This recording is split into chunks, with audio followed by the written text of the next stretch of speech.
Alors, Erev Tov, on est dans Teilim Lamedhe 35. Alors, comme d'habitude, on va dire la Ségoula. Pourquoi il a été écrit? Il y a un petit peu de moussard par rapport à ce Teilim. On va dédier ce chiour, comme d'habitude, d'abord à Aaron Ben Avraham, que Kadosh Baruch Hu lui donne une bonne réfoua chez Lema et à sa femme beaucoup de force pour pouvoir supporter et continuer à s'occuper de lui pendant de nombreuses années en bonne santé. Réfoua chez Lema à Ruth, Patricia, comment ça s'appelle? Ruth Alexandra. Ruth Alexandra Chaya, Bat Patricia Luna. Réfoua chez Lema. Et on va aussi. Amen. Ruth Alexandra Esther. Ruth Alexandra Esther Chaya, Bat Alexandra Luna. Patricia Luna. Ok. Akadosh Baruch Hu Shachla Réfoua chez Lema. Cette semaine, les shiurim seront aussi Leilou Nishmat, notre cher ami Dr Torjman pour son papa. Vous savez, c'est lui qui fait les fiches chaque semaine, c'est lui qui paye le Zoom pour qu'on a le Zoom aussi longtemps que l'on veut. Ça fait la deuxième année que c'est lui qui le paye.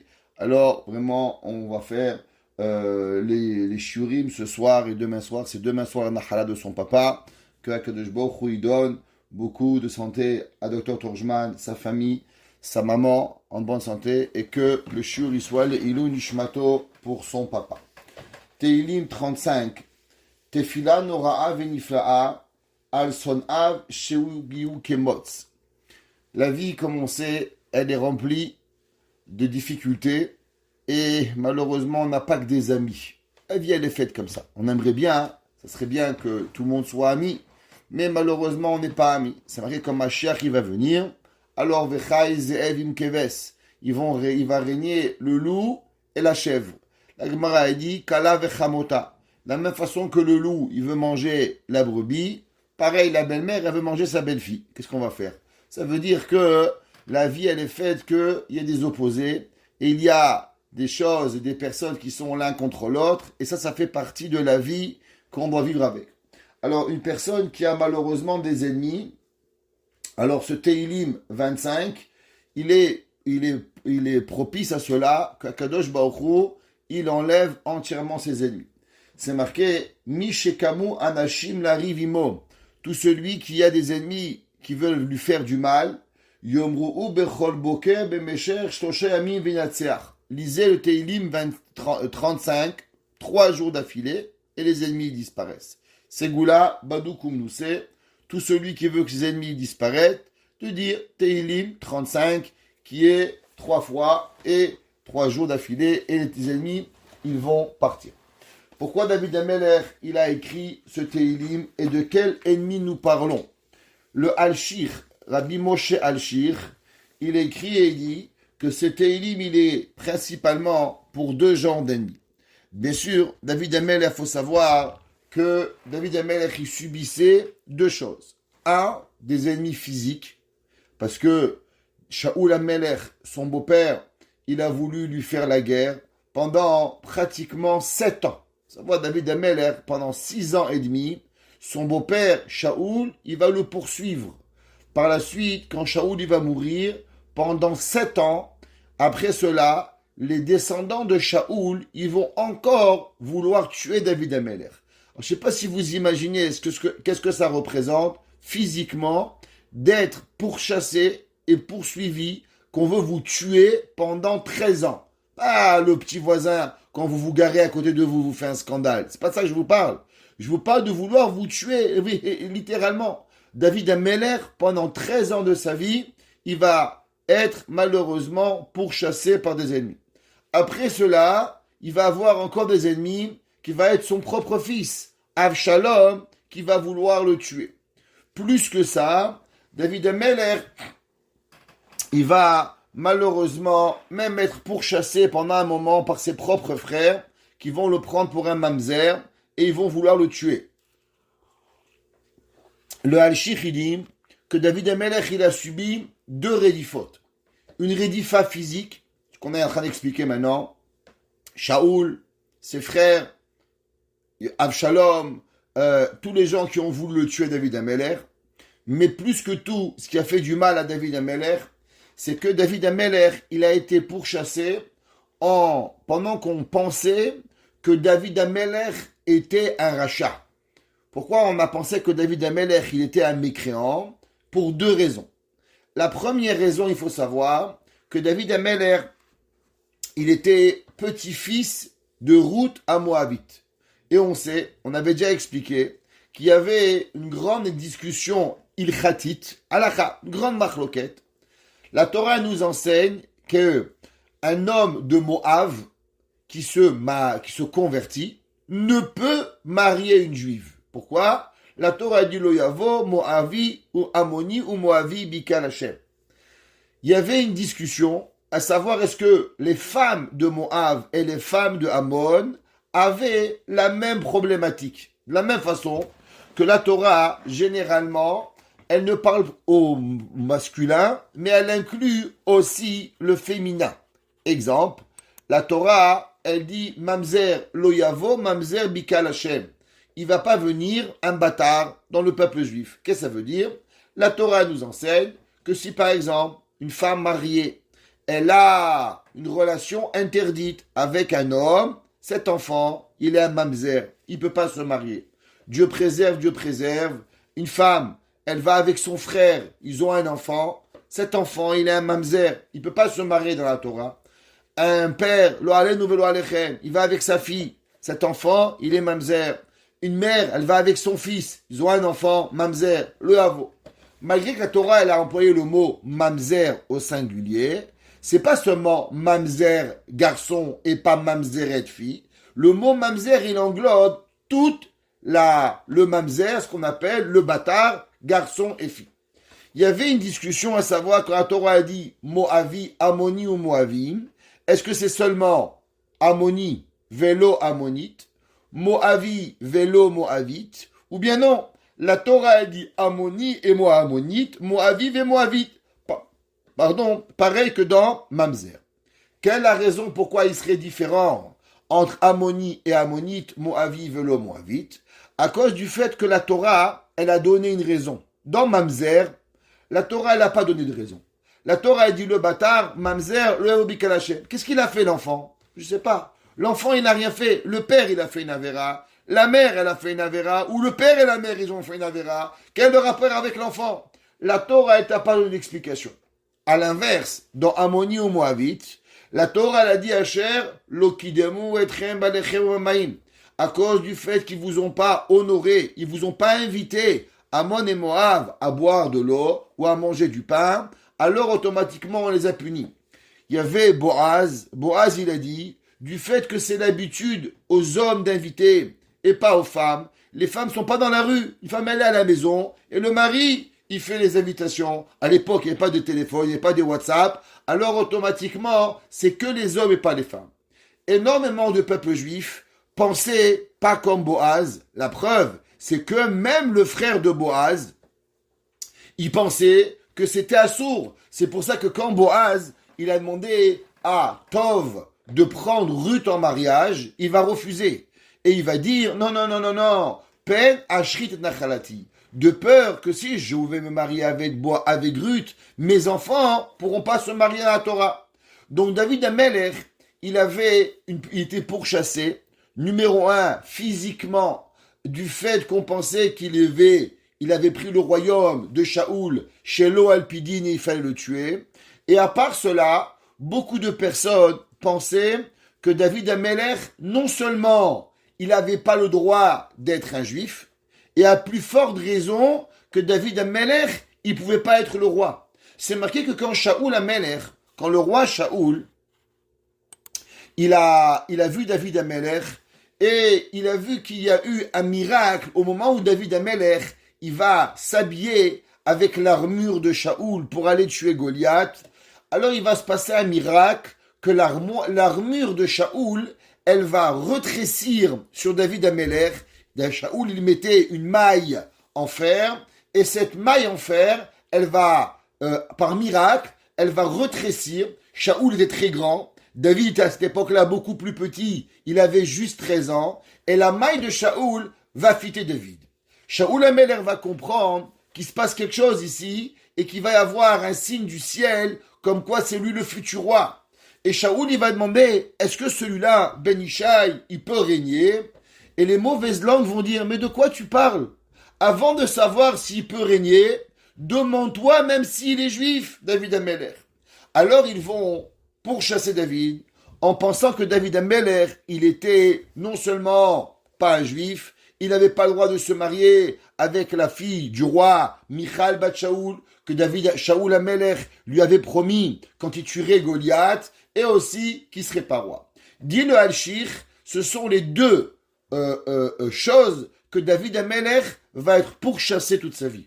Un, à cause que il va être pourchassé physiquement. Deux, il va être pourchassé pour pouvoir véritablement croire que malheureusement qu'il va être un goy. Faut savoir que c'était pas des petits rabbins, c'était Doeg Adomi. Doeg Adomi, il était le Av Bedin, c'était le chef du tribunal rabbinique à l'époque. Je sais pas, imaginez-vous que vous avez Rav Obadia Yosef qui vous dit que vous êtes goy. Quand même, c'est pas une petite blague. Doeg Adomi, c'était le Av Bedin. Achitophel était aussi des grands. Et eux, ils vont dire que David Ameller, ils étaient pas un juif. Et c'est ça que David Ameller, il va demander à Kadosh Baruch Hu de venger et de prier et d'essayer par tous les moyens. David Ameller dans ce Teilim qui est un peu long, le Teilim 35, David Ameller, il va demander à Kadosh Baruch Hu, s'il te plaît, à Kadosh Baruch Hu, je t'en supplie, fais ma guerre, aide-moi à ce que d'abord je puisse vivre physiquement, et numéro 2, que je puisse aussi trouver ma place dans le peuple juif, et comme quoi Kadosh Baruch Hu, il va venir et il va me faire accepter à travers le peuple. Le Meiri, Rabbeinu Menachem HaMeiri, il dit qu'en vérité ce Teilim, il est non seulement une allégorie par rapport à David Ameller, mais il est aussi par rapport à la longitude de l'exil que nous vivons, où on demande à Akadosh Baruch Hu de prier pour que Akadosh Baruch Hu, il combatte tous les ennemis d'Am Israël et il nous sauve de nos ennemis.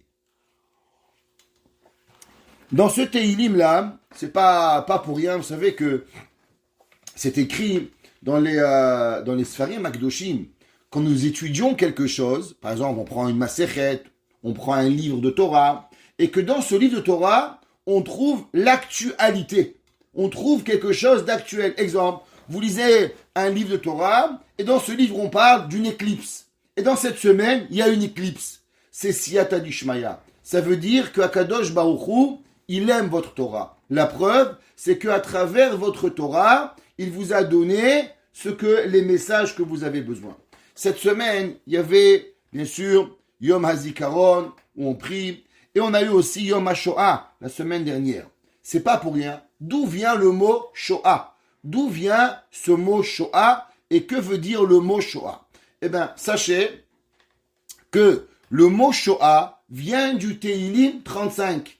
Vous allez voir dans le verset 8, David Amelech il dit Tevoeu Shoah lo yeda verishto asher taman tilkado be Shoah yipolba. Le mot Shoah, il vient de ce verset. D'abord, de quoi il parle ce verset? David Amelech, il dit dans le verset 7 Ki chinam tamnu li shachad rishtam chinam chafru le nafshi. David Amelech, il dit qu'en vérité, tout le mal qu'ils m'ont fait, il n'y a aucune raison. Moi, je leur ai jamais fait de mal. Moi, j'ai rien fait à ces gens-là. Et eux, qui chinam tamnu li shachat. Gratuitement, ils sont venus chez moi et ils m'ont fait du mal. Et il dit, David Amelech, alors à Kadosh Baruch Hu, qu'est-ce que toi, tu vas faire aux personnes qui m'ont fait ce mal? Il dit, Tevoeu Shoah. Que veut dire le mot Shoah? Rashi, il traduit le mot Shoah avec Rocher. Il dit obscurité. Rashi dit que qu'est-ce que ça veut dire la Shoah? Pourquoi les Israéliens, ils ont appelé la Deuxième Guerre mondiale la Shoah? C'est quoi la Shoah? Eh bien, Rashi dit, ça veut dire l'obscurité. Toute souffrance qui est dans un monde où l'homme il ne voit pas de lumière. Quand l'homme il vit dans un moment où c'est tellement sombre qu'il ne voit pas qui est obscur, un moment obscur de la vie, et ben Rashi dit qu'il s'appelle Shoah. Et c'est une des explications pourquoi elle s'appelait la Shoah, à cause que malheureusement, nos frères, nos sangs, les oncles de mon père, les grands-oncles de mon père malheureusement, ont été brûlés à Auschwitz. Et ben, ils voyaient pas la vie, on voyait plus la réalité qui est arrivée. Et il nous enseigne le passouk. Tevoeu, alcool echad ve'echad mirodefai shoah. David Amelech, il dit, de la même façon que les gens nous ont fait du mal gratuitement. Qu'est-ce qu'on a fait le peuple juif? Est-ce qu'une fois vous vous posez la question, qu'est-ce que nous avons fait, nous le peuple juif, pour mériter 2000 ans d'exil, 2000 ans de malheur? Qu'est-ce qu'on a fait? Est-ce qu'on a volé des gens? Est-ce qu'on a pillé? Est-ce qu'on a marié leurs femmes? On a violé leurs filles? La Torah nous a interdit de les marier. La Torah nous a interdit de les voler. La Torah nous a interdit d'être méchants avec eux. La Torah nous a demandé de respecter leurs chiens. Même leurs animaux, on devait les respecter. Alors qu'avons-nous fait pour mériter autant de souffrances? Il dit David Amelech, Tavoe ou Shoah, pour chaque personne qui a fait du mal au peuple juif, alors amène-lui de la noirceur, amène-lui de la torpeur pour pouvoir arriver. Bepeta pitom, avec soudainement. David Amelech, il dit à Kadosh Baruch Hu, non seulement je veux que tu punis les mécréants, mais je veux que ces mécréants, ils s'attendent pas. Ils viennent sur eux une torpeur, une noirceur, quelque chose qui vient soudain, qui vont même pas arriver à le croire. Velo yeda, ils vont pas savoir que, ils vont même pas avoir une once de connaissance avant que ça arrive. D'un coup, que le malheur il leur vient sur la tête pour de façon à ce qu'ils ne puissent même pas se préparer au mal qui veut leur arriver. Verishto asher taman. Et il dit David Amelech, et il dit, li alpi habor kede shelo argishba, tilkod oto beatzmo. David Amelech, il demande à Akadosh Baruch Hu que, à Akadosh Baruch Hu, ce que tu as préparé pour eux, la terre, tout ce que tu as fait pour eux, alors Akadosh Baruch Hu brûle avec eux. Et dit, Beshoa yipolba, mechamat achosher sheavo alav, lo yir'ena ve'yipolba. David Amelech, il dit, si tu as creusé un trou dans la terre, eh bien, qu'il tombe dans cette terre, et que malheureusement, il ne puisse pas y arriver. Donc, le mot Shoah, on va le voir, il vient du mot noirceur et de la torpeur. Comme ça que Béhémet, il nous enseigne, le père, vous savez qu'on a aujourd'hui, le Rav Edelstein, vous avez entendu sûrement parler de Rav Gershon Edelstein, qui a eu 99 ans aujourd'hui, avant-hier, il a eu son anniversaire, à l'âge de 99 ans, qui est le Gadol Hador. Son père, qui est venu d'Europe, qui s'appelle le Rav Yaakov Edelstein, lui, comme ça qu'il a expliqué dans son livre sur Tehillim, il dit que le mot Shoah, c'est de là-bas qu'il est arrivé pour pouvoir nous expliquer qu'est-ce que ça vient. Et il dit que Oulam, dans le Tanakh, on va trouver une autre explication au mot Shoah. Il dit Oulam betanach berov hamekomot mashmaut amila itzara gedola. Il dit que souvent dans le Tanakh, on va trouver le mot Shoah qui veut dire un grand malheur. Et il dit en vérité, c'est un mot qui est un grand malheur, alors automatiquement, il est une obscurité. Quand Rashi traduit obscurité, il y a deux obscurités. Il y a une obscurité qui provient physique et une obscurité qui provient d'un malheur. Quand une personne, elle vit de malheur, alors malheureusement, elle vit de cette Sarah. Il dit « Oh, ishtomemut ». Il dit souvent, on voit aussi que le mot Shoah, Rashi dans ce pasouk, il a dit deux choses. Un, qui est l'obscurité. Deux, dans le Tanakh, malheur. Trois, surprenant. Et on voit qu'en vérité, ces trois adjectifs, ils sont les trois adjectifs qui ont été dans la guerre, malheureusement, Deuxième Guerre mondiale. Un, qui était un malheur, 6 millions de juifs qui sont morts. Deux, qui a été une noirceur, on ne voyait pas le lendemain. Et trois, le peuple juif a été surpris que quand ils étaient dans les parlements, dans les pays, leurs voisins, les femmes des gens et les maris des femmes, ils vendaient leurs maris, ils vendaient leurs femmes. Il n'y avait aucun sens à ce qui se passait. Et dit que ce mot Shoah, malheureusement, il a été utilisé pour quand le peuple juif il a été tué, ce tsunami tellement grand ou malheur qu'il a tué avec énormément de juifs. Dans le Pasuk Yud, dans le même Perek, il y a un Pasuk que tout le monde doit connaître. C'est marqué Kol Atzmotai Tomarna. Tous mes membres, Tomarna, ils vont parler, Hachem, Michamocha, qui est comme toi, Matzil Ani, il sauve le pauvre, mais Hazak Mimenu, de l'homme qui est plus fort que lui, Ve'ani ve'evion, et le pauvre. Dans la Torah, il y a deux choses. Il y a le Ani, ce qu'on appelle le pauvre, et le Evion, c'est le mendiant. Le mendiant, il est encore plus pauvre que le pauvre, s'appelle le mendiant. Migozelo, de celui qui vole le pauvre. Il y a des gens, même le pauvre, il a rien, il lui vole. La Gemara a dit, qu'est-ce qu'il lui vole? Vous savez qu'est-ce qu'a dit la Gemara? La Gemara a dit, il leur vole leur bonjour. Il y a des gens, vous leur dites bonjour monsieur, bonjour madame. C'est rien. La Gemara a dit, le pauvre, il a rien dans la vie. Il a qu'un bonjour. Et même cela, il y a des choses, il y a des gens qui veulent voler la personne et ils refusent de leur dire bonjour. Le Zohar, il nous enseigne ici quelque chose d'incroyable. On va voir un petit peu dans les Sfarim, que veut dire ce verset Kol Atzmotai Tomarna. Il dit le Zohar. Amar Rabbi Yitzhak. Il nous enseigne Rabbi Yitzhak.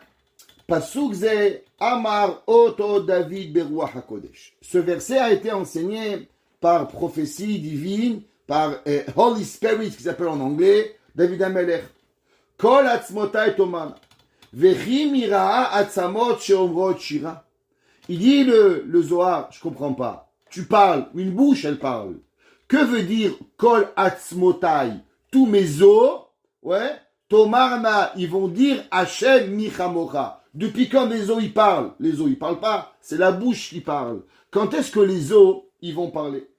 Et là, pasuk hazeh bizman shakadosh baruch hu atid achot hametim. Dit le Zohar, oui. Tu sais qu'est-ce qui va arriver? Il va arriver un jour. Si vous voulez faire de l'argent, investissez. Allez acheter un magasin en face du cimetière. Achetez là-bas des habits, des robes, des costumes. Un jour, ils vont se lever les morts. Il va falloir les habiller. Vendez-leur des habits. Ils vont tous acheter. Ils vont pas discuter quelle marque, quoi faire. Ils vont rien qu'acheter. Faites un bon business. Ouais.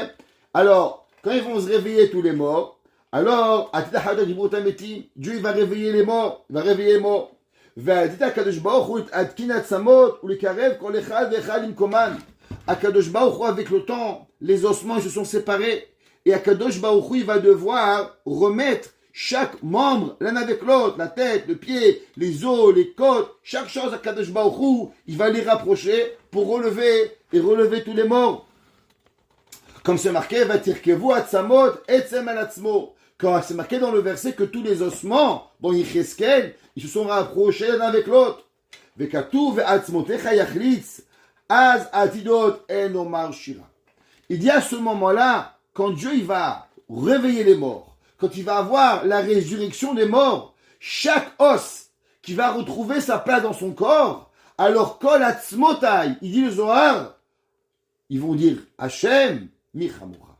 Imaginez-vous, Akadosh Baruch Hu, il va pas prendre un pied. Malheureusement, imaginez-vous à Babillard, il y avait là-bas 200 000 juifs tués dans un endroit. Est-ce qu'Akadosh Baruch Hu, il va se tromper? Il va prendre la main de Shimon avec le pied de Yitzhak, il va vous faire un gars qui est tordu. Akadosh Baruch Hu va remettre chaque personne exactement comment il est, sa tête, son pied, son corps, exactement. Et quand l'homme il va se voir, le miracle qu'il va avoir, qui va ressortir complet comme il est, alors kol atzmotai, tous les ossements de l'homme, Tomarna, ils vont dire Hachem, michamocha, qui est capable à Kadosh Baruch Hu de refaire quelque chose pareil, de recréer les hommes avec telle perfection. La Gemara a dit, le Zohar il continue et il dit, et qu'est-ce qu'ils vont chanter? Qu'est-ce qu'ils vont chanter Hachem? Alors ils vont chanter Hachem michamocha. Hachem michamocha. Si vous voyez, dans la Torah, il y a un verset qui ressemble. C'est quand? Dans la Shira. Mi kamocha ba'elim Adonai. Mi chamocha ba'elim Hashem. Ouais? Mi chamocha ba'elim Hashem. Alors, il dit, Vezu hashira me'ula Mima she'amru Israël hayam. Il dit le Zohar, ce chant, Hachem Nichamocha, il est encore plus grand que le chant que nous avons chanté à la mer Rouge. Pourquoi? Les deux, c'est marqué Nichamocha. Pourquoi la mer Rouge, c'est plus petit que le chant qu'ils vont chanter les morts à la résurrection des morts? Il dit, regarde dans la Shira. La Shira, c'est marqué Mi Chamocha Ba'elim Hachem. Combien de mots avant de dire le nom d'Akadosh Baruch Hu, on s'est préparé pour dire Mi Chamocha, qui, comme toi, puissant Hachem.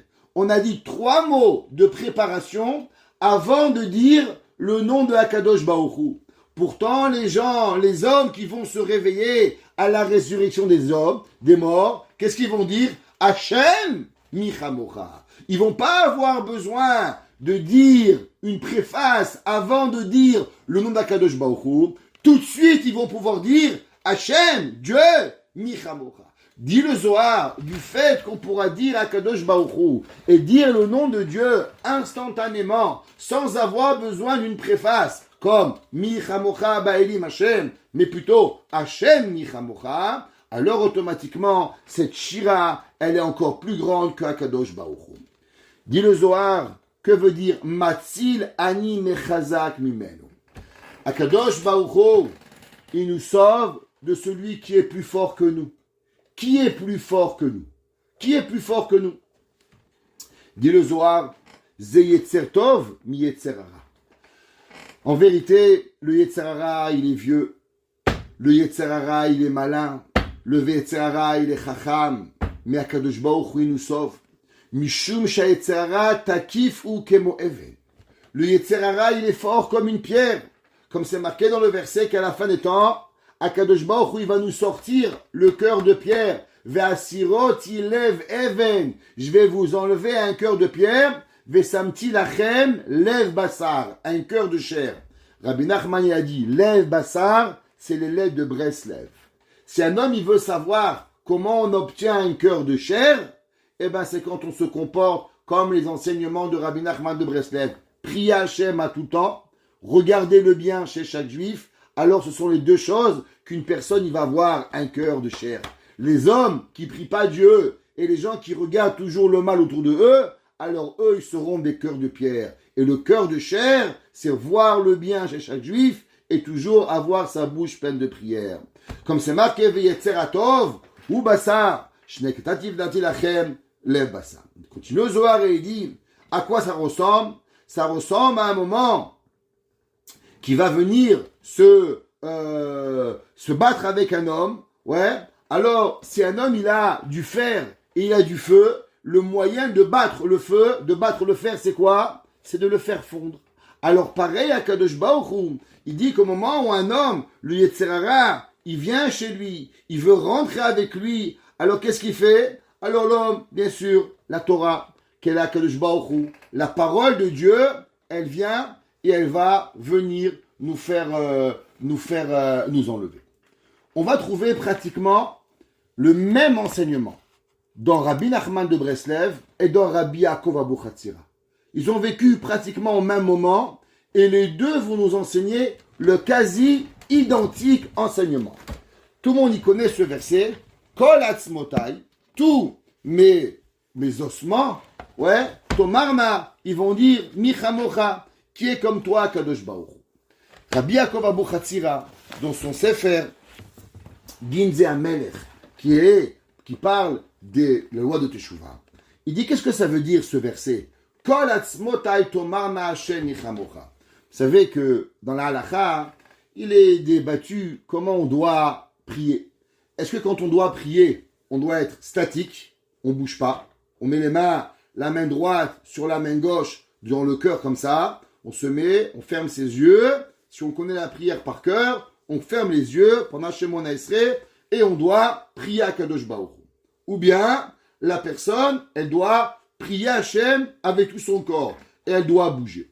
D'après la halakha, il est préférable, d'après Kabbalah, que l'homme, au moment où il prie, il soit essayé de moins bouger possible. Pourquoi? du fait qu'il est en train de prier à Kadosh Baruch Hu, Lifnei Melech Malchei Melachim à Kadosh Baruch Hu, alors il doit avoir yira, il doit avoir crainte, et donc automatiquement essayer d'être statique. À l'inverse, dans la Torah, quand il y a un cours, l'inverse, l'homme il doit remplir et il doit bouger. Le Rama il dit que même si un homme il n'arrive pas et s'il a plus de kavana, plus d'assiduité et plus de concentration à bouger, il a le droit de bouger pendant qu'il prie. D'où est-ce qu'on sait?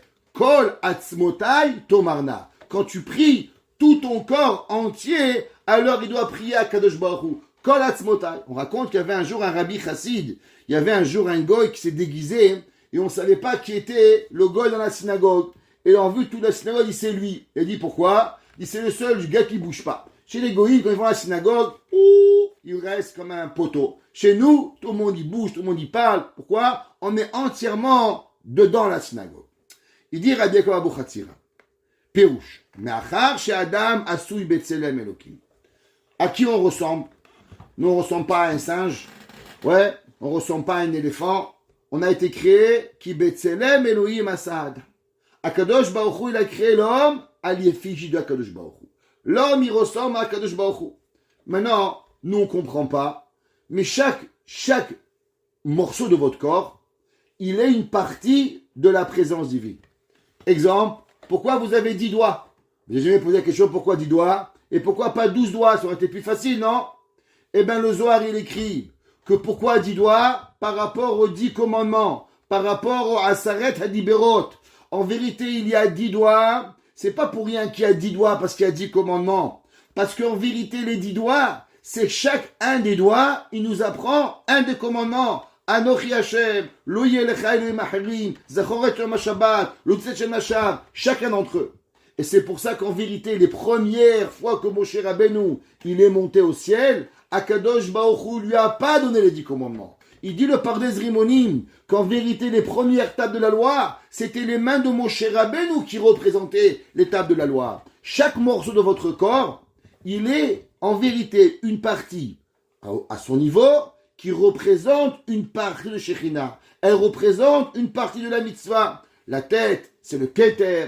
Après le bras droit, ce qu'on appelle le Chesed. Le bras gauche, c'est la Gevura. Le tronc, c'est Tiferet. Derrière le dos, c'est Netzach. Le pied, Netzach, Hod, Yesod, Malchut. Chacun partie du corps, elle représente une partie des Séphirot. C'est pour ça que même quand on se lave, chez les Juifs, on ne se lave pas comme ça, on fait un shampoing, on lave le pied. Il y a un seder à se laver. Pourquoi on commence à dire on se lave? Du fait que chaque partie de notre corps, il représente aussi une des 10 sphirotes, une des 10 sphères. Et pour ça que notre corps a l'image de Akadosh Baruch Hu. Bien sûr, Dieu il n'a pas d'image, Akadosh Baruch Hu il n'a pas d'image, mais il représente quelque chose de particulier de Akadosh Baruch Hu.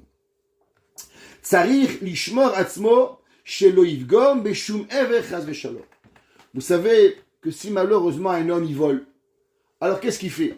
C'est pas seulement qu'il a pris à l'autre son argent, mais la main. Quand tu prends la main, eh ben la main, elle est devenue sale. Avant, tu avais une main de Torah, maintenant tu as une main de voleur. Exemple, ça marquait, vous vous rappelez, on avait dit que la tzedaka, celui qui donne la tzedaka, grâce à la main, il fait quoi? Quel nom de Dieu? Yud, Ke, Vav, Ke. Comment? Vous lui prenez une pièce c'est petit, c'est Yud, ouais. Votre main, c'est 5, ça fait He. Votre bras, c'est Vav. La main du pauvre, c'est Vahe. Yud, Ke, Vav, Ke. En donnant la tzedaka, vous venez de créer le nom Kadosh Baruch Hu, Yud, Ke, Vav, Ke. Et chaque chose que vous avez, combien vous avez de côtes? Vous avez en tout dans votre côte 24 côtes, plus vous avez les deux clavicules. En tout, ça fait combien? 26. 26 Shem Havaya d'Akadosh Baruch Hu. Vous avez combien de dents? 32 dents. Pourquoi vous avez 32 dents? À cause que l'Ev Chacham, le cœur d'un Chacham, comment on reconnaît le cœur d'un Chacham? À savoir comment il parle. Quand l'homme il parle, alors on peut savoir ce qu'il y a dans son cœur. C'est pas pour rien qu'il y a 32 dents, parce que votre bouche vous permet de parler, ce qui vous donne aussi ce que vous avez dans votre cœur. Est-ce que vous êtes une gentille personne ou vous êtes un chipi et une chipi? Comment vous parlez? C'est là-bas qu'on va apprendre. Chaque chose que nous avons, il représente Akadosh Baruch Hu. C'est pas pour rien qu'il y a 32 fils au tzitzit.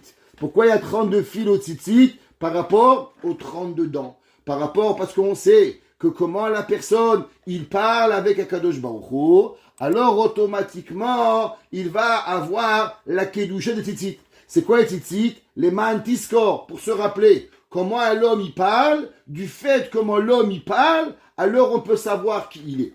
On a déjà parlé souvent du Khatam Sofer, que Khatam Sofer il dit que si une personne il veut savoir comment elle est son intérieur, eh bien regarde comment il parle.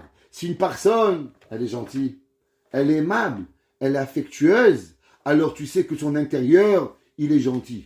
Une personne, si à chaque fois, elle te fait une petite pointe de méchanceté, alors on peut jouer.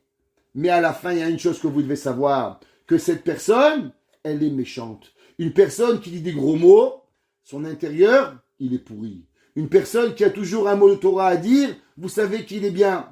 Il dit Rabbi Yaakov Abu Chatzira, quand nous fautons, c'est pas seulement j'ai pris chez mon ami. Quand j'ai pas fait, je volais, qu'est-ce que j'ai fait en volant? Quand je prends de mon ami une pièce et je la mets dans ma poche, je viens d'enlever quoi? Eh bien, je viens de casser le nom d'Akadosh Baruch Hu, Yud Ke Vav Ke. Normalement, quand j'aurais dû lui donner la pièce, je fais Yud Ke Vav Ke. Maintenant, qu'est-ce que je fais? Je fais l'inverse. J'ai enlevé, j'ai fait He Yud Vav. Et alors, je viens de détruire et d'effacer, malheureusement, le nom de Akadosh Baruch Hu qui va arriver. Vegam Ken, Kevan Sheasu Betzelem Elohim, Lo Yavo Atzmo Lide Ga'ava. Énormément de personnes, et ça c'était la grande question, on a parlé souvent, vous vous rappelez de la différence entre Slabodka et Novardok. Rappelez-vous, c'est un concept que chacun d'entre vous, vous devez apprendre. Il y a deux façons de servir Dieu. La façon de Slabodka, Gadlut à Adam, la grandeur de l'homme. Toujours se rappeler comment je suis grand, comment je suis beau, comment je suis proche de Dieu, comment je suis un homme important, Gadlut à Adam. Et alors, quand je suis tellement grand et tellement beau, comment un homme comme moi, je vais fauter? Quoi, je vais écouter le Yetzer Hara qui va me dire de manger sans bracha? Mais je suis fou, moi je suis un tzaddik, je suis une bonne personne, Gadlut à Adam. Pourquoi le Rabbi, le Novardok, ce qu'on appelle, il n'était pas d'accord avec cela? Parce que ça peut apporter quoi? Ça peut apporter la gava. Que si l'homme il va trop penser je suis, alors malheureusement il peut tomber dans la gava. C'est pour ça qu'à Novardok, qu'est-ce qu'il faisait? Il parlait de katnut à Adam, l'inverse, la petitesse de l'homme. À chaque fois que l'homme il regarde, mais moi, comment un homme tellement petit, je peux aller à l'inverse de Akadosh Baruch Hu? Quel est le danger d'aller et de penser à katnut à Adam? Il y a aussi un danger. Souvent, on se demande la question, est-ce que tu crois vraiment que le bon Dieu, il est intéressé par moi? Mais je suis rien du tout. Je suis infini. Je suis nul. Akadosh Baruch Hu, il s'intéresse à la mitzvah de Moshe Rabbeinu, de Aaron à Cohen, de Baba Saleh. Mais moi, je suis rien. Et puisque moi, je suis rien, alors automatiquement, ça ne va pas changer au bon Dieu si je fais Shabbat à 6h12 ou 6h17. C'est pas grave. Quand l'homme, il pense qu'il est rien, alors l'homme, il faute. Il y a un plus chez Novardok, et il y a un moins chez Novardok. Il y a un plus chez Slabodka, et il y a un moins à Slabodka. Dans chacun des deux, il y a un côté positif et négatif. Béhémet, les deux, ils servent pour Akadosh Baruch. L'homme, il doit savoir que l'homme, il est un homme grand. L'homme, il ne doit pas savoir qu'il est un homme petit. Ah, si l'homme, il est Slabodka, si l'homme, il est Gadlut à Adam, que l'homme, il sert à Akadosh Baruch, que l'homme, il a été créé à l'image de Akadosh Baruch. Alors l'homme, il pourrait arriver, de nous dire Rabbi Yaakov Abu Chatzira. Alors l'homme, il pourrait arriver à quoi? À la gava. Waouh, tu es le fils de Dieu, tu es tellement important. Alors malheureusement, on pourrait arriver à l'orgueil. Alors, la Zéama David Ameler, Kol Atzmotai Tomarna. Comment on va combattre l'orgueil? Que même si j'ai été fait à l'image de Akadosh Baruch Hu, alors chaque os à moi, chaque partie de moi, elle doit dire un mot. Quoi? Michamocha. Qui est comme toi? Mid Melecha. C'est-à-dire quoi, Michamocha? Traduction. Mi Kamocha. L'homme, sa gava, c'est de se comparer à Dieu. Pourquoi l'homme il se compare à Dieu? Parce que l'homme il croit qu'il est chacham comme Dieu. L'homme il parle comme Dieu. L'homme il agit comme Dieu. L'homme il a des attributs de Akadosh Baruch Hu, que Akadosh Baruch Hu nous a donné. Mais si l'homme il se rappelle à chaque moment, Kol Atzmotai, chacun des parties de mon cœur, il se dit, Mi Kamocha, est-ce que je peux me comparer à Akadosh Baruch Hu? Si l'homme il arrive à se dire à chaque moment, Kol Atzmotai, c'est vrai que je suis une partie d'Akadosh Baruch Hu, c'est vrai que je suis grand, c'est vrai que j'ai été conçu à l'image de Dieu, mais est-ce que l'image, la photocopie, c'est l'original? Allez à Louvre, il y a là-bas le tableau de la, comment on appelle ça? J'ai oublié ce tableau du Louvre. Ouais, il vaut, Mona Lisa, il vaut des millions et la copie, elle vaut $1. Quel rapport? C'est la même couleur. Mais c'est pas l'original. Kolatz Motai. L'homme, il doit dire, c'est vrai, je suis une copie. Mais je suis pas l'original. Micha Mocha. L'homme, il peut pas être comparé. Ve'en ra'ou l'idgaot.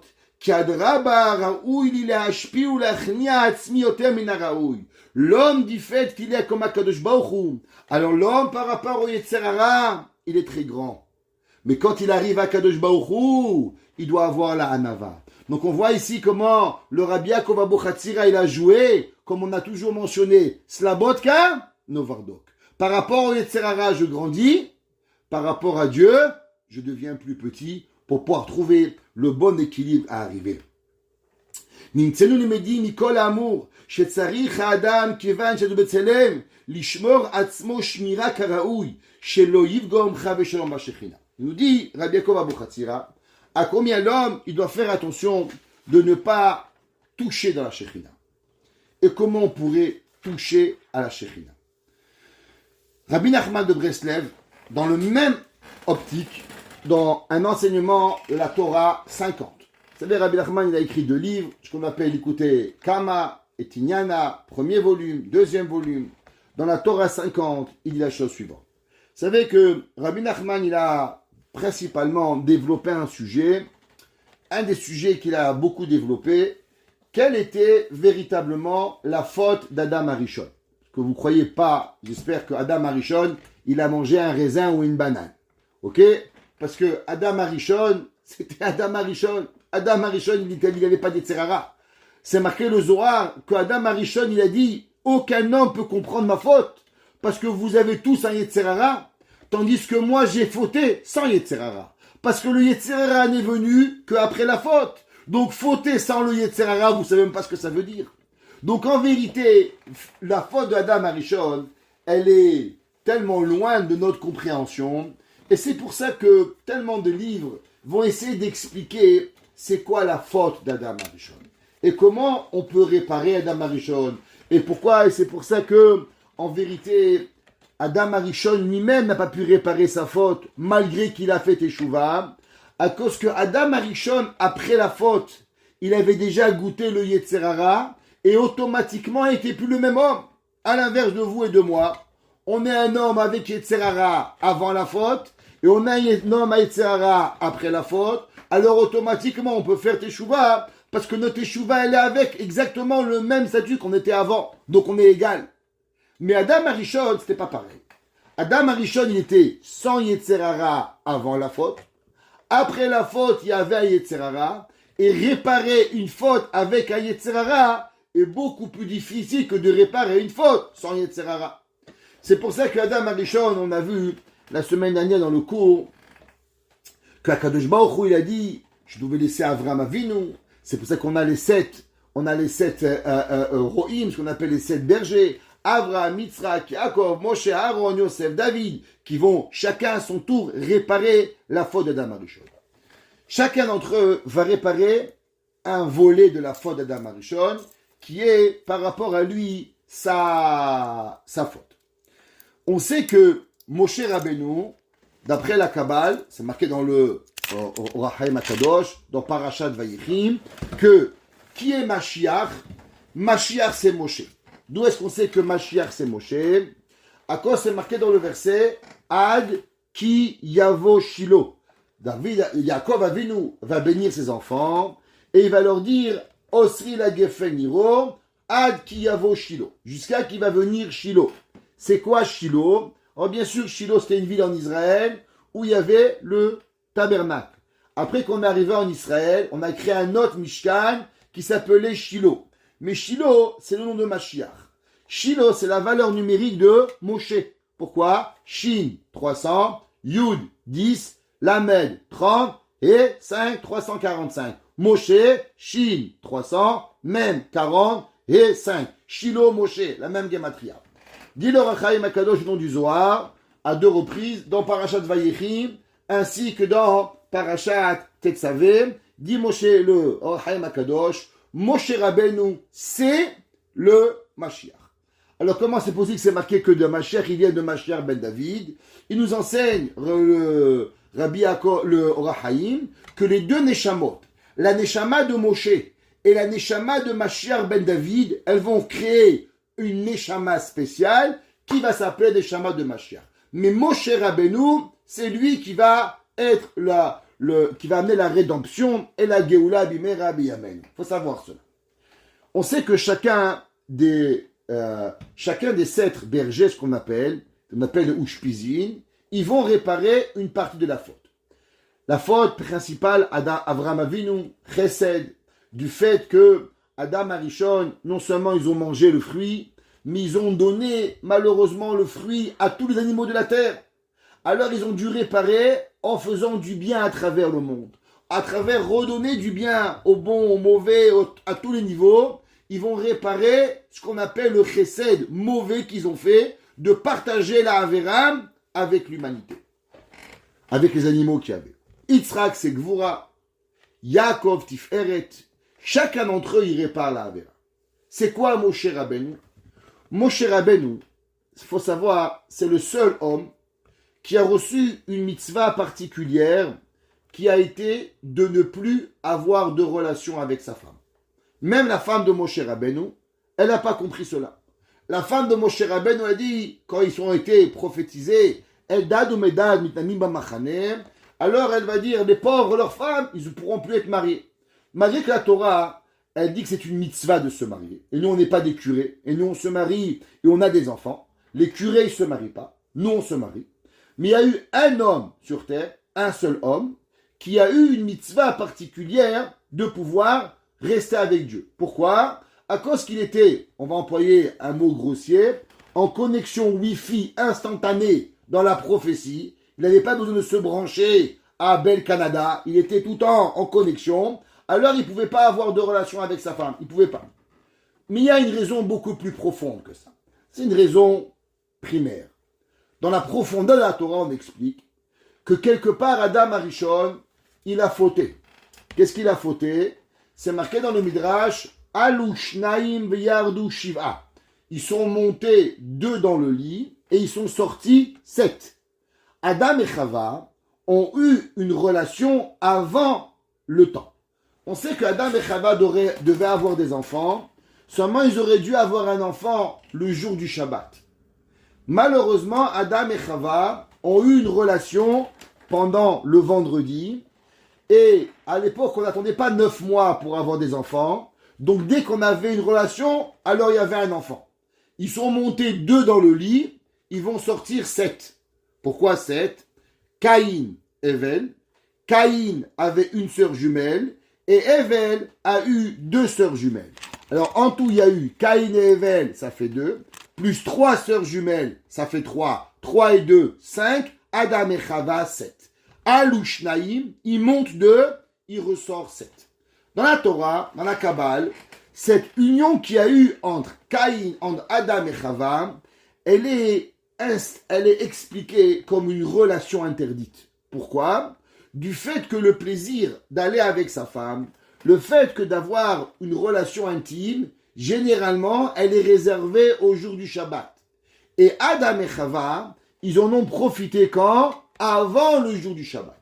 C'est ce que on appelle par rapport à eux le Pgam Abrit. Ils ont quelque part mangé un gâteau avant le temps. C'est ça qu'on appelle. C'est pour ça que la Gemara a dit qu'avoir une relation avec sa femme dans un moment interdit, c'est ce qu'on appelle manger quelque chose avant son temps. Et ça, c'est assourd pour pouvoir y arriver. On voit pareil, la Gemara a dit que celui qui mange de la matzah avant Pessah, ça comparait à quoi? À dormir avec sa fiancée dans la maison de son beau-père. Ce qui représente avoir le péché interdit. Tout ça, vous voyez, ça rentre ensemble. Le manger, la relation interdite. Qui c'est qui va réparer cette relation? Va la réparer Moshe Rabbeinu. En faisant l'abstinence et en étant connectant avec Akadosh Baruch Hu, alors Moshe Rabbeinu, il va réparer ce Avera, cette abstinence que Adam Arishon, il aurait dû faire. Adam Arishon, il aurait dû s'abstenir seulement 6 heures. Moshe Rabbeinu va s'abstenir pendant 40 ans. Pendant 40 ans qu'il va être dans le désert, il va être avec Akadosh Baruch Hu pour réparer la faute de Adam et Chava. Pourquoi? Parce que Adam Arishon, le Ikar de la Avera, d'après Rabbi Nachman de Breslev, d'après beaucoup des enseignements du Baal Shem Tov, ce qu'on appelle le Pgam Habrit. Celui qui va et qui fait malheureusement des choses mauvaises avec la relation intime. Tout ce qui est dans relation intime contre la Torah, il rentre dans le concept de Pgam Habrit. Une femme qui va pas au mikvé, un homme qui voit ce qu'il faut pas voir, une femme qui touche un homme qui lui est pas permis. Toutes ces choses-là, tout ce qui a à voir avec les mœurs permis et interdits, elles rentrent dans la notion de quoi? De Pgam Habrit. Il dit Rabbi Nachman de Breslev. On sait que le Mashiach, toute la Torah, elle est basée sur un principe. Il n'existe aucune mitzvah autant grande qu'une mitzvah. Matzah, c'est une fois par an. Loulav, c'est une fois par an. Shofar, c'est une fois par an. Kippour, c'est une fois par an. Mais il y a une mitzvah qui vous lâche jamais. C'est quoi? Tfila, prière. La prière, matin, midi, soir, Pessah, Shavuot, Sukkot, Tisha B'Av, Shiva Asar B'Tammuz, Purim, Sukkot, jamais. La prière, même la Torah, des fois elle varie. Tisha B'Av, vous n'étudiez pas. Pourtant, Tisha B'Av, tu pries. Impossible de dissocier le juif de la prière. La prière, elle est la vitalité du juif. C'est pour ça que Rabbi Nachman de Breslev a mis l'emphase énorme sur la prière. La prière est la sainteté du foyer juif. Le foyer juif, à cause qu'il représente la faute icarique de Adam Arishon, et la prière qui est la base du peuple juif. La preuve, comme j'ai expliqué, par facto, qu'il n'y a aucune mitzvah qui va être autant d'emphase avec que la tefila. À chaque moment, tefila, tefila, tefila, tefila, tefila, tefila. On sort d'Égypte, tefila. Tout ce qu'on fait, tefila. Il n'y a rien d'autre. L'homme, quand il prie, il y a une chose qui veut. Il n'y a rien de pire pour les hommes et les femmes quand vous priez, que quand vous priez, que vous ne sentez pas quelque chose. Vous prenez votre livre, et là vous avez l'air de dire, ouais mais qu'est-ce que j'ai fait là? Blablabla, blablabla, blablabla. Et là vous dites, c'est ça le tefila? Et vous finissez votre prière, et vous êtes écœuré de vous. Allez, émette. Pour une fois, il faut être émette avec soi-même. Il y a des fois, on prie, rien. On a l'impression d'avoir lu le livre, c'est rentré, c'est sorti, comme si qu'on a passé, malheureusement, en train de manger un shawarma. Ça n'a rien fait. Peut-être le shawarma, il fait plus que ça. Mais on a prié à Kadosh Baruch Hu. On a dit Boré Olam, Hashem sefatatif tachoufia gitelatecha, Baruch ata Hashem Elokeinu melech haolam, Magen Avraham, ata chonen adam dat, umelamed odush bina, chonenu mitecha, chochma bina dat. Où il est passé tous ces mots? Qu'est-ce qui se passe? Pourquoi je ressens rien? Ça fait peur, mais c'est la réalité. 3 fois par jour. À la fin de 10 ans, tu as prié combien de prières? Combien de fois tu as dit chonen adat? Combien de fois tu as dit Ashivenu? Combien de fois tu as dit Refaenu? Qu'est-ce qui arrive? Pourquoi on ne peut pas arriver à la tefila? Il dit Rabbi Nachman que quand l'homme n'y prie pas et que sa tefila, elle n'est pas entièrement, que tout ton corps y vibre à ta prière, alors cette prière, elle s'appelle la tefila des chiens. Le Zohar, il dit que dans le temple, je vous ai déjà expliqué, il y avait un sacrifice. Quand le sacrifice était apporté avec les bonnes pensées des Kohanim, alors la fumée qui sortait du korban, elle créait un lion qui montait. Quand le korban, il était pas fait avec les bonnes pensées, la personne, elle n'a pas apporté de korban parce que vraiment elle pardonnait à Kadosh Baruch Hu, Comment il s'appelait cet ange qui était créé avec cette fumée? Il s'appelait le chien. Et il dit le Zohar, et comment il s'appelait ce chien? Ben Laden. Pas une blague. Il dit le Zohar, Uma Shmo Dehu Kalba, Ben Laden Shmo. Incroyable. Il s'appelle Ben Laden. Incroyable ça, c'est cette histoire incroyable. Et dit Rabbi Nachman, pareil, quand nous prions, et que notre fila, notre volonté, elle n'est pas avec Akadosh Baruch Hu, elle n'est pas, qu'est-ce que l'on fait? Alors, malheureusement, il vient ce chien qui représente ce malach mauvais, et lui, il vient et il prend notre tefila. Il dit à l'inverse, quand vous priez, et que la prière, elle est belle, vous ne voulez pas que ça finisse. Vous êtes à Neïla. Vous savez, on est là à Neïla, on prie Hachem, après une journée, mais le temps, il passe pas le temps. On n'a plus faim, on n'a plus soif, on n'est plus fatigué, et on prie Hachem, on sait que c'est quelques secondes encore, dans le trône d'Akadosh Baruch Hu, dans le palais du roi, on est rentré dans les trésors d'Akadosh Baruch Hu, et là on prie, chaque mot il sort, Magen Avraham, Ata Gibor, toi Akadosh Baruch Hu, Mechak El Chaim, tu donnes la vie, et là on dit Akadosh Baruch Hu, Chotmenu Le Chaim, signe-nous à la vie. Mais là, qui c'est qui veut s'arrêter? Si ton copain il vient et te dit, dis-moi, j'ai un bon deal pour ce soir pour les Canadiens, mais tu lui mets une gifle. Tu dis, mais ça va pas, même pas tu vas l'écouter. Ta copine te dit, tu sais, ce soir j'ai fait un poulet, ouais, qu'est-ce qu'il est bon. Mais tu veux même pas écouter la tefila. Pourquoi? Parce que tu es en prière avec Akadosh Baruch Hu. Tu es avec Akadosh Baruch Hu. Et tu viens et tu goûtes cette prière. Cette prière, elle vient seulement quand votre corps au complet, il est en harmonie avec la prière. Vous vous rappelez ce qu'on a dit au nom de Rabbi Yaakov Abu Chatzira? Kol atzmotai. Il faut que tout ton corps entier, il vibre dans ta prière. Et la tfila, c'est pas la bouche qui parle, c'est la bouche, c'est la tête, c'est le bras, c'est les pieds. Toute la tfila, elle doit prier. Kol atzmotai tomarna. Et il dit Rabbi Nachman, qu'est-ce qui bloque entre nous et Dieu? Qu'est-ce qui bloque? Pourquoi il y a des moments que la tfila, on a lu la prière, Tintin, c'était mieux. Astérix et les 12 travaux, c'était mieux. Dieu préserve. Et des fois, la tfila, elle rentre. La tfila, c'est pas un chien. La tfila, c'est pas Kal Ben Achat. À l'inverse, c'est quoi qui vient? C'est le lion qui vient et qui va nous prendre notre tfila et qui va l'amener à Kadosh Baruch Hu. Il dit, Rabbi Nachman, vous savez qu'est-ce qui arrive? C'est quand l'homme, il fait pas attention à sa kedusha. Si l'homme et la femme, il faut attention à la kedusha, comment on regarde, comment on entend, comment on est, comment on vit. Quand l'homme, il est kol atzmotai, quand l'homme, il est dans le kol. C'est quoi le kol? Le kol, c'est la valeur numérique du 50. C'est quoi le 50?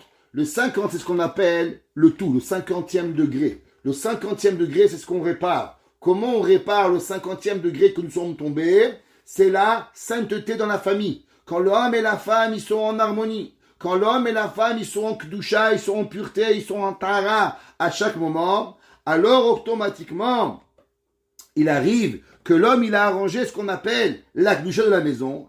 Alors, miyaïn matiki, qu'est-ce qui arrive? Il arrive, c'est que le vin de la personne, ce qu'on appelle, il est adouci, sa tefila, et elle peut arriver. Quand l'homme, il fait attention à la kedusha, vous savez qu'est-ce qui lui arrive? La parole, elle est belle. Qu'est-ce qu'on a dit au départ? Quand l'homme, il parle, la parole, elle est en vérité l'expression de ce qu'il y a à l'intérieur de la personne. Comment la personne, elle prie? Que la bouche, elle a du goût.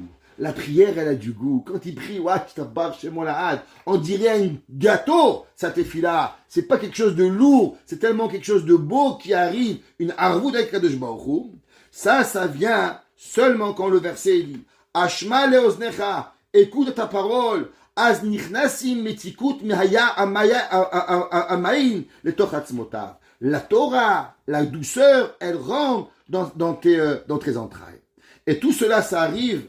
Alors, qu'est-ce qui arrive? Il dit, Rabbi Nachman, alors, Aryeh Nachat, qui c'est qui va venir? C'est le lion. Le lion représente ce malach qui prend notre tefila et qui l'amène à Kadosh Baruch Hu. Mais malheureusement, quand l'homme, il arrive et il fait pas ce qu'il faut, alors qu'est-ce qu'on faisait à la femme sota? on leur faisait boire de l'eau amère. Ça s'appelle Maïn Meririn, de l'eau amère. Pareil, quand l'homme il n'arrive pas à avoir une tfila, la prière elle lui est amère. Il dit Rabbi Nachman, vous savez pourquoi? La prière elle est amère à cause que l'homme ou la femme ne font pas attention aux mœurs de la Torah. Quand la Kedusha, la sainteté, elle n'est pas dans la maison, alors malheureusement, le chien il vient. Le chien représente ce malheur qui nous vole notre prière, qui nous vole notre plaisir, qu'on finit, on n'a pas l'impression d'avoir créé quelque chose, mais malheureusement, qu'est-ce qu'on a? On a l'impression de ne pas avoir pris avec nous ce qu'il faut. Juste pour terminer, parce que je ne veux pas terminer sur une parole qui est dure, c'est marqué dans le verset 13, Va'ani bahalotam levu shisak. David Amelech dit, les gens, ils me pourchassaient, mais pourtant moi, quand je priais pour eux, alors je m'habillais en tristesse et je priais pour eux. David Amelech, il dit, les gens, eux, ils voulaient me tuer. Les gens, ils rêvaient que j'ai du mal. Mais moi, quand eux, ils étaient malades, David Amelech, il dit, moi, je faisais tout ce qui était possible pour que eux, ils soient en bonne santé. Et même, je me mettais dans une situation pour qu'ils viennent. La Gemara nous raconte une histoire avec Brouria. Il y avait un jour un homme qui s'appelait Rabbi Meir Balanès. Et Rabbi Meir Balanès, un jour, il avait un homme qui l'embêtait. Alors Rabbi Meir, il a dit, il va prier pour qu'il meure. Alors, sa femme lui a dit, qu'est-ce que tu fais? Et il a dit, il me saoule celui-là, il m'embête, je prie pour qu'il meure. Il dit, pourquoi tu pries pour qu'il meure? C'est marqué dans Teilim, dans Rosh Chodesh, Itamu chataim min haaretz urshaim odenam. Ils vont partir les péchés, et alors les mécréants ils seront plus là. Elle lui a dit, Brouria, tu sais pas lire, Rabbi. C'est pas il marqué Itamu chotim, ils vont partir les pécheurs. C'est marqué Itamu chataim, ils vont partir les péchés, pas les pécheurs. Urshaim odenam. Alors prie pour eux. Notre grand maître, le Maharsha, Rabbeinu Shlomo Eliezer Adlish, de la ville de Ostro, au XVIIe siècle, il pose la question, il dit, je ne comprends pas. Qu'un homme, il prie pour lui de faire tchouva, je comprends. Mais comment on peut prier pour un autre homme de faire tchouva? Depuis quand ça fonctionne? Est-ce que la tchouva, ça fonctionne pour les autres? La tchouva, elle ne marche pas. Généralement, la tchouva, elle est seulement pour nous-mêmes. La Torah, elle n'existe pas. On ne peut pas faire tchouva pour quelqu'un d'autre. Ça n'existe pas d'avoir. Il dit, V'yesh le'ayen beze, devadai be'adam amevakesh rachamim al atzmo l'arziro betchouva nicha. Quand un homme, il veut demander pardon à Dieu, pour lui, ça fonctionne. De'afakav de'akol b'di shamayim chutz mi'irat shamayim. On est tous d'accord que tout vient d'Akadosh Baruch Hu, sur la crainte de Dieu. Quand un homme, il veut de lui-même, alors Akadosh Baruch Hu, il va l'aider. Ve'zem amevakesh al atzmo l'arzir betchouva. Quand l'homme, il fait montrer à Dieu que lui, il veut, alors Akadosh Baruch Hu, il va l'aider. Aval levakesh rachamim al chavero, l'arziro betchouva, kache, mayoil bakashato.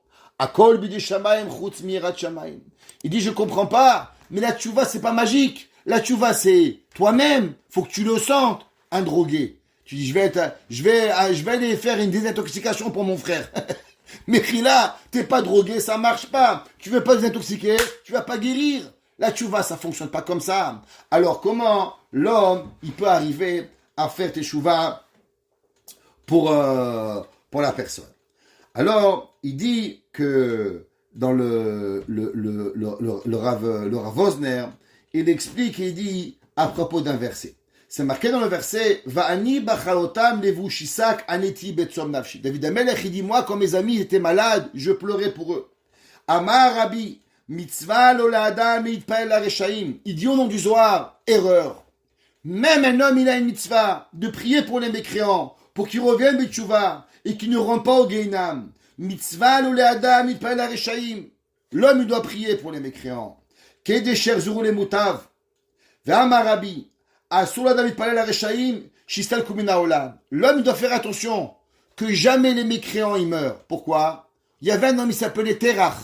Terach était le plus grand idolâtre du monde. Imaginons-nous qu'il y avait Shem ve'Ever, deux tzadikim, ils auraient prié pour la mort de Terach, eh bien on n'aurait jamais eu le peuple juif, parce qu'Avraham Avinu ne serait pas né. L'homme, il doit prier toute sa vie, que l'homme, il va arriver. On n'aurait pas eu Avraham Avinu. Et il dit, ou benaï niré levaer. Et qu'est-ce que c'est marqué ou tefelati al chekitashuv? Et il dit en vérité, vous savez, c'est marqué dans la Gemara que tout celui qui prie pour son ami, et lui il a besoin de la même chose, Akadosh Baruch Hu, il lui répond à lui en premier. Il y a une chose que nous avons tous besoin, c'est de la Teshuvah. Il dit le Rav Shmuel Alevi Vosner, quand nous prions pour nos amis pour la Teshuvah, alors David Amelech il écrit ou tefilati al cheki tashuv. Si nous prions pour nos amis, si nous prions pour nos enfants, nous prions pour nos parents, nous prions pour le Ham Israël au complet de faire Teshuvah, alors Akadosh Baruch Hu il va faire. Qui c'est qui va recevoir le premier mérité d'avoir la Teshuvah? Alors, imit palim bada treba Teshuvah, minasegula shizke baze be'atzmo le midet la Teshuvah. Alors, automatiquement, on va avoir nous-mêmes la Teshuvah. On a appris d'ici que c'est vrai peut-être que, en vérité, on pourrait se poser la question à quoi ça sert. Mais il y a une chose qui est sûre.